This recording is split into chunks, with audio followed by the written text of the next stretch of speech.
Lord Krishna Naman to all of you. This is Rachit Jain. Today we'll be discussing the second part of chapter number 4, planning of business studies. Okay, so we have already discussed planning. What is planning? Okay, so today we'll be discussing importance and significance of planning. Okay, so first importance or significance of planning is planning provides direction. देखिए, जब भी आप कोई भी काम planning के साथ करते हैं तो आपको एक डायरेक्शन पता होता है कि किस डायरेक्शन में हमको उस वर्क को लेके जाना है, यानी कि हमको किसी भी एफ़र्ट को किस किस तरफ करना है, यानी कि किस तरफ हमको किसी भी एफ़र्ट को लगाना है। ठीक है ना।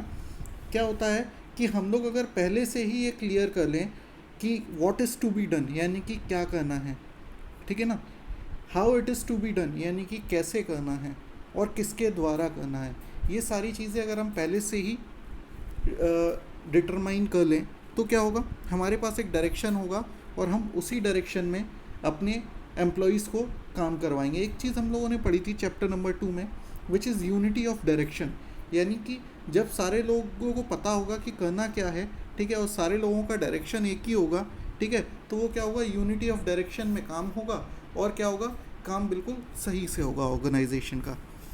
Next is planning reduces the risk of uncertainties. देखिए, होता क्या है कि किसी भी ऑर्गेनाइजेशन में बहुत सारी चीज़ें क्या होती हैं, अनसर्टेनिटीज़ और अनएक्सपेक्टेड सिचुएशंस हर ऑर्गेनाइजेशन में हर रोज़ फेस की जाती हैं। ठीक है ना। आपको नहीं पता होता कि कस्टमर क्या बिहेव करेगा, आपको नहीं पता होता कि कंपटीशन क्या चेंज होने वाला है, लेकिन जब हम लोग प्लानिंग करके चलते हैं तो क्या होता है, प्लानर्स क्या करते हैं, पहले से ही अजम्पशंस बना लेते हैं, पहले से ही अपने दिमाग को इस तरह से लेके चलते हैं कि हाँ, ये सिचुएशन आई तो मैं क्या करूँगा, ये सिचुएशन आई तो मैं क्या करूँगा, like a game of chess. ठीक है ना, कि जिसमें हम लोग पहले से ही डिटरमाइन करके चलते हैं कि अगर सामने वाले ने ये किया तो मैं ये करूँगा, ये किया तो ये करूँगा। ठीक है ना। तो इससे क्या होता है, अनएक्सपेक्टेड रिस्क, ठीक है ना, या इन सारी चीज़ों के लिए, जैसे मान लो कहीं आग लग गई या कहीं नुकसान हो गया किसी तरह से, तो उसके लिए भी क्या होता है कि हम लोग एक रिज़र्व बना के चलते हैं। मान लीजिए कोई मशीन डैमेज हो गई, ठीक है, तो उसके लिए क्या होता है कि हम लोग एक रिज़र्व बना के चलते हैं कि अगर कोई अनएक्सपेक्टेड सिचुएशन आती है तो हम उसको कैसे लेंगे। ठीक है। नेक्स्ट पॉइंट है हमारा, planning reduces overlapping and wasteful activities. देखिए, क्या होता है कि अगर आप कोई भी काम विदाउट प्लानिंग करते हैं, ठीक है ना, आपने एक ऑर्गेनाइजेशन स्टार्ट की, ठीक है, और लेट्स से आप लोग 5 लोग थे जिन्होंने एक ऑर्गेनाइजेशन स्टार्ट की, ठीक है। अब क्या हुआ, वो 5 लोग थे और उन पाँचों ने अपने अपने तरीके से काम करना शुरू किया, ठीक है ना। तो क्या हुआ, सब ने एक ही काम करने लग गए जिसकी ज़रूरत नहीं थी, किसी एक को एक ही काम करना था, ठीक है। तो वो क्या हुआ, ओवरलैपिंग हो गई और उतना टाइम वेस्ट हो गया। ठीक है ना। और अगर हम लोगों के पास एक प्लान होगा, ठीक है ना, एक पूरे प्लान को बना के हम लोग की, आप ये करोगे मैं ये करूँगा और हम लोगों को इस तरफ काम करना है, ठीक है, तो क्या होगा, तो ये कोऑर्डिनेशन से सारा कुछ काम होगा, ठीक है ना। तो ये काफ़ी बेनिफिशियल रहता है हमारे लिए। ठीक है। नेक्स्ट पॉइंट है हमारा, प्लानिंग प्रमोट्स इनोवेटिव आइडियाज़। देखिए, क्या है कि प्लानिंग एक इंटेलेक्चुअल प्रोसेस है, planning is an intellectual process, यानी कि ये माइंड के लेवल पे चलता है, यानी कि माइंड में चलता है। ठीक है। तो क्या होता है कि यहाँ पे बहुत सारे आइडियाज़, मेथड्स, जब हम लोग कोई भी चीज़ सोचते हैं तो हम लोग 4 तरह से सोचते हैं, ठीक है ना, कि अगर ऐसे हुआ तो ये कर सकते हैं, अरे ऐसे नहीं है तो फिर ठीक है, नया आइडिया कोई लेके आओ, उसके थ्रू हम लोग करके देखते हैं। तो इससे क्या होता है, बहुत सारे इनोवेटिव आइडियाज़ आते हैं और क्रिएटिविटी कुछ लेवल तक आती है। क्रिएटिविटी के बारे में एक लिमिटेशन भी है, वो हम लोग लिमिटेशंस में डिस्कस करेंगे। Next is planning facilitates decision making. देखिए, क्या होता है कि जो प्लानिंग है वो क्या क्या है कि डिसीज़न मेकिंग तो है ही, हम लोग एडवांस में डिसीज़न ले रहे हैं कि हमें ऑर्गेनाइजेशन में कैसे और क्या करना है, एडवांस में ही तो प्रेडिक्शंस कर रहे हैं, डिसीजंस ले रहे हैं।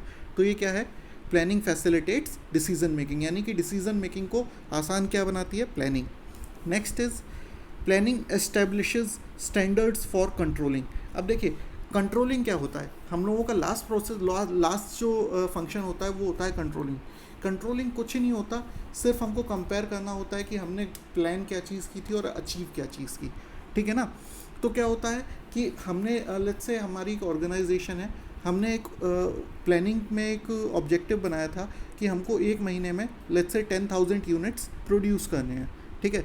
और अगर 9,000 यूनिट्स वहाँ पे प्रोड्यूस हुए तो वो क्या हुआ कि हमारे स्टैंडर्ड से कम काम हुआ, ठीक है। फिर हम ये देखेंगे कि क्यों कम काम हुआ, ठीक है, उसके रीजंस क्या हैं। और अगर मान लीजिए ज़्यादा यूनिट प्रोड्यूस हुए तो हम उसको देखेंगे, और मान लीजिए बिल्कुल सही हुआ तो इसका मतलब हम अकॉर्डिंग टू प्लान काम कर रहे हैं, ठीक है ना। तो अब हम लोग बात कर लेते हैं what are the limitations of planning, ठीक है ना। लिमिटेशंस क्या होती हैं प्लानिंग की, ठीक है। सबसे पहले ये दो टाइप की होती हैं, इंटरनल और एक्सटर्नल लिमिटेशंस। इंटरनल लिमिटेशंस मतलब कि जो हमारे हाथ में है, जो चीज़ें हम आराम से मैनेज कर सकते हैं, और एक्सटर्नल लिमिटेशंस जो हमारे हाथ में नहीं है। आगे आप समझ जाएंगे एक्सटर्नल में किसकी बात कर रहा हूँ। सबसे पहले देखते हैं, प्लानिंग लीड्स टू रिजिडिटी, यानी कि जब भी हम लोग कोई भी चीज़ एक प्लान कर लेते हैं तो एक सेट मेथड से हम लोगों को आगे चलना है, ठीक है। क्योंकि ऐसा क्यों करना है, क्योंकि हमने बहुत पैसा खर्च किया है प्लानिंग पे, ठीक है। और मान लीजिए कोई भी हमें नया चेंज करना है तो वो चीज़ हम जल्दी से नहीं कर सकते, क्योंकि हम लोगों को एक डर होता है कि अगर हम लोग प्लान के हिसाब से नहीं चले तो कहीं फेल ना हो जाए, ठीक है ना। तो क्या होता है कि प्री डिसाइडेड प्लान्स के हिसाब से हम लोगों को चलना होता है, लेकिन सर्कमस्टांसेस अगर चेंज होते हैं तो उसके हिसाब से हम खुद को चेंज नहीं कर सकते, ठीक है। नेक्स्ट इज प्लानिंग में not work in dynamic environment, यानी कि डायनेमिक एनवायरनमेंट का मतलब क्या है कि चेंजिंग एनवायरनमेंट, जहाँ हर रोज़ नए नए चेंजेस आते जाते हैं, ठीक है। ऐसी जगह पे हो सकता है प्लानिंग वर्क ना करे, ठीक है ना। अब देखिए जैसे कि यहाँ पे आपको दिया हुआ है, the environment consist of number of segments and it becomes very difficult for managers to access future changes in the environment. देखिए क्या होता है कि जब भी डायनेमिक एनवायरनमेंट होता है, let's say the smartphone market, क्या होता है कि आपको हर महीने या हर हफ्ते कोई नया फ़ोन लॉन्च होते हुए मिलता है और नई टेक्नोलॉजी के साथ आ रहा है, ठीक है ना। तो क्या हो रहा है, इतना डायनामिक है कि आप उसके लिए पहले से प्लान नहीं कर सकते, क्योंकि कौन सी नई कंपनी क्या नई टेक्नोलॉजी लेके आ जाए आपको भी नहीं पता, ठीक है ना। तो इससे क्या होता है कि प्लानिंग ऐसे टाइम पे वर्क नहीं कर सकती, आप ज़्यादा लंबे समय के लिए प्लानिंग नहीं कर सकते। Next is it reduces creativity, ठीक है ना। क्या होता है कि अब हमने एक प्लान बना लिया, ठीक है। अब क्या हुआ कि सब लोगों को बोला गया कि उसी प्लान के हिसाब से चलना है। अब क्या हुआ, जो मैनेजर्स हैं जिनके पास कुछ आइडियाज़ थे नए, अब वो भी डरेंगे कि भाई इस प्लान के हिसाब से नहीं चले तो कहीं कुछ गड़बड़ ना हो जाए, तो इसीलिए उनकी क्रिएटिविटी जो है, अगर उनके पास कुछ क्रिएटिव आइडियाज़ होंगे भी तो वो वेस्ट हो जाएंगे, ठीक है। Next is planning involves huge cost. अब देखिए क्या होता है कि प्लानिंग जो है वो इंटेलेक्चुअल प्रोसेस है, ठीक है, और इसके लिए प्रोफेशनल्स को हायर करना पड़ता है कंपनी को, यानी कि प्लान्स बनाने के लिए ही बहुत बहुत पैसे खर्च करने पड़ जाते हैं कंपनीज़ को, ठीक है ना। तो इसके लिए क्या होता है, टाइम भी बहुत ज़्यादा है और पैसा भी बहुत ज़्यादा है, ठीक है ना। Next, it is a time consuming process. देखिए जब कोई भी चीज़ हम सोचते हैं, कोई भी चीज़ मान लीजिए हमें एक कंपनी स्टार्ट करनी है, तो जब प्लानिंग करेंगे तो उसमें बहुत ज़्यादा टाइम लगता है। कैसे कि हमें पूरे मार्केट को स्टडी करना पड़ेगा कि हाँ ये बिज़नेस सही है इस मार्केट के लिए या नहीं है, और वो लॉन्ग टर्म है या नहीं है, ठीक है। कॉम्पिटिटर्स कौन हैं कौन नहीं है, ये सारी चीज़ें क्या होता है, ये सारी चीज़ें करने में एक टाइम लगता है, यानी कि ये सारी चीज़ें स्टडी करने में टाइम जाता है। Next is planning does not give guaranteed success. देखिए जैसे कि मैंने आपको बताया कि एनवायरनमेंट कभी भी चेंज हो सकता है हमारा, ठीक है, कोई भी नए चेंजेस आ सकते हैं, तो कोई भी प्लान आपको गारंटीड सक्सेस नहीं दे सकता, ठीक है ना। ये आप नहीं कह सकते कि ये मैंने प्लानिंग कर ली तो 100% इसके हिसाब से सारा कुछ चलेगा ही, ठीक है ना। क्यों, क्योंकि हो सकता है कि कोई आपका कंपटीशन चेंज हो जाए, ठीक है, आपने जो एनालाइज किया था वो वैसा सब कुछ नहीं चले, ठीक है ना। It's like a game of chess, जैसे कि मैंने आपसे कहा कि आप सोचे चलते हैं कि मेरा अपोनेंट अब नेक्स्ट मूव ये लेगा, लेकिन उसने कोई और मूव ले लिया तो आपका प्लानिंग ख़त्म, ठीक है। अब हम लोग बात करते हैं एक्सटर्नल लिमिटेशंस की, ठीक है ना। What are the external limitations of planning, ठीक है। एक्सटर्नल लिमिटेशंस की बात करते हैं तो ऐसी चीज़ें जो हमारे कंट्रोल में नहीं होती, जैसे कि नेचुरल कैलेमिटी, ठीक है ना, फ्लड, अर्थक्वेक, फेमाइन, ये सारी चीज़ें क्या होती हैं, हमारे प्लान को फेल कर सकती हैं कभी भी। जैसे कि आप देखें आजकल कोविड-19 की सिचुएशन, ठीक है ना, ये क्या है, एक्सटर्नल लिमिटेशन है ना, ठीक है, किसी के हाथ में नहीं था, लोगों के अच्छे अच्छे बिजनेस ख़राब हो गए। Next is change in competitors policy, यानी कि जो हमारे कंपेटिटर हैं उनकी जो पॉलिसी है उन्होंने कुछ चेंज किया, ठीक है ना, वो कुछ नई पॉलिसी लेके आए, ठीक है। तो क्या हुआ, आपकी पॉलिसी उनसे हल्की रह गई। अब मान लीजिए उन्होंने no question asked return policy रख दी। मान लीजिए आपका एक कोई क्लोथ शोरूम है, ठीक है, और एक और कोई क्लोथ शोरूम है आपके सामने ही, ठीक है। तो कंपेटिटर ने क्या किया, एक no question asked return policy रख दी या डिस्काउंट्स ज़्यादा ऑफर कर दिए।